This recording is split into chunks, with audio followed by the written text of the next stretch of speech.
নবী আমার ডাক দিয়া বলেন, আল্লাহ পাক রব্বুল আলামিন বললেন, হে আজরাইল, অমুক বান্দার প্রতি আমি খুশি হয়ে গেলাম, অমুক বান্দার রূহটা আমার কাছে নিয়ে আসো। আজরাইল আলাইহিস সালাম 500 ফেরেশতাকে সঙ্গ করে নিয়ে আসবেন। নেককার বান্দার পাশে এসে বসে যাবেন। 500 ফেরেশতা সমস্ত নেককার বান্দাকে ঘুরিয়ে ফেলবে, ঘিরিয়ে ফেলবে, পাশে বসে যাইবে। সমস্ত ফেরেশতারা সুন্দর সুন্দর নতুন নতুন এলান শুনাইবে।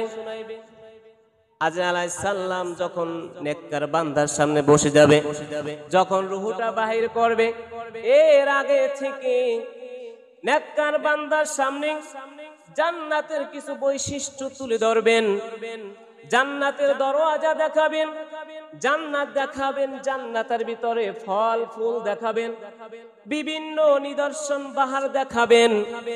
পৃথিবীর মধ্যে ছোট বাচ্চা যেরকম কান্না করলে সন্তানের কান্না মা সহ্য করতে পারে না, বাবা সহ্য করতে পারে না, সন্তানকে প্রলোভন দেখানো হয়, তোমাকে মার্কেটে নিয়ে যাব, তোমাকে নতুন জামা কিনে দেওয়া হবে, তোমাকে 1,00,000 টাকা দেওয়া হবে, তোমাকে গাড়ি কিনে দেওয়া হবে, এইরকম প্রলোভন দেখাবে। এইরকম আজরাইল আলাইহিস সালাম নেককার বান্দার সামনে জান্নাত তুলে ধরবেন, হাজার হাজার নিদর্শন তুলে ধরবেন। বলুন সুবহানাল্লাহ। আরো জোরে বলুন না সুবহানাল্লাহ। এই সমস্ত দৃশ্য দেখার পরে নেককার বান্দার রূহটা ছটফট করবে বাইর হওয়ার জন্য।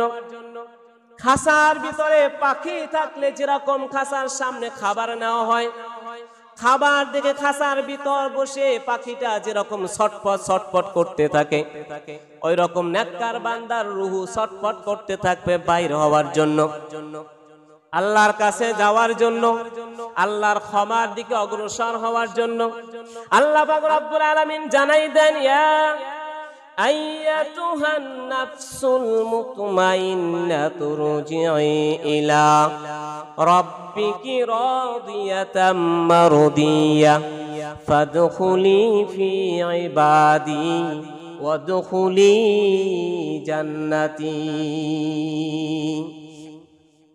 আজরাইল আলাইহিস সালাম বলবেন, হে পরিতুষ্ট আত্মা, বের হয়ে আসো, বের হয়ে আসো, আল্লাহর দিকে অগ্রসর হও, সালেহিনদের অন্তর্ভুক্ত হয়েছো, তোমার উপর আল্লাহ খুশি হয়েছে, তুমি বাইর হয়ে আসো। যখন নেককার বান্দার রূহ আস্তে আস্তে করে বের হয়ে আসবে, কিতাবে লেখেন আটার ভিতর থেকে এক গাছ পশম বের করলে যেরকম আটা কোনো লড়চড় শব্দ করতে পারে না, আটার কোনো মালুম হয় না, ওই রকম রূহটা মুমিনের ডেড বডি থেকে বের হয়ে আসবে। বলুন সুবহানাল্লাহ। আরো জোরে বলুন না সুবহানাল্লাহ। যখন রূহটা বের হয়ে আসবে, রূহ ডেড বডিকে বলবে, হে ডেড বডি, আল্লাহ তোমাকে প্রতিদান দিক, তুমি আল্লাহর ইবাদতে অলসতামি করো নাই, গাফলতামি করো নাই, আল্লাহর নাফরমানিতে তুমি অলসতামি করেছো, নাফরমানি করো নাই, নামাজ পড়েছো, ইবাদত করেছো, আল্লাহ তোমার উপরে খুশি হয়েছে, তুমি আমাকেও বাঁচাইলা, তুমিও বাঁচলা। বলুন সুবহানাল্লাহ। জমিন কাঁদে, জমিন কেঁদে কেঁদে বলেন, রব্বুল আলামিন, যে বান্দা তুমি নিয়ে গেলা, যে রূহটা তুমি উপরে নিয়ে গেলা, যেখানে বসে বসে বান্দা ইবাদত করত, সিজদা দিত, ওই সমস্ত জায়গাগুলো কাঁদতে থাকে, আমি একা হয়ে গেলাম, আমার এই জমিন এই জায়গায় কে সিজদা করব, কে ইবাদত করব।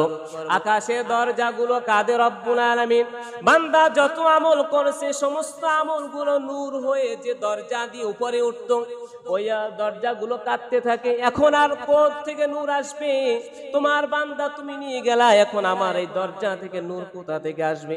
এইরকম কাঁদতে কাঁদতে কাঁদতে থাকে। ফেরেশতারা 500 ফেরেশতা মুদ্দারকে যখন গোসল করানো হয়, সমস্ত 500 ফেরেশতা ওই গোসলের সাথে শরীক হয়ে যায়। বলুন সুবহানাল্লাহ। নেককার বান্দার ডেড বডি যখন কাজ করা হয়, 500 ফেরেশতা কাজ করে দেয়, কাফন পরাবার আগে সুগন্ধি লাগাই দেয়। এই সমস্ত কার্যকলাপ দেখে শয়তান জোরে জোরে কাঁদে, কি করলি তোলা, তোরা কি করলি, মুমিন কেমনে হইল, মুমিন কেমনে হইল, নেককার কেমনে হইল, বাসিয়া কেমনে গেল। শয়তান কাঁদতে থাকে, এইরকম কাঁদতে থাকে। আজরাইল আলাইহিস সালাম যখন নেককার বান্দার রূহটা যখন উপরের দিকে নিয়ে যায়, উপরে নিয়ে যাওয়ার সাথে সাথে জিবরিল আমিন ওই নেককার রূহটাকে ৭০,০০০ ফেরেশতা নিয়ে এসে সম্মানের সহিত উপরে নিয়ে যায়। বলুন সুবহানাল্লাহ। আরো জোরে বলুন না সুবহানাল্লাহ।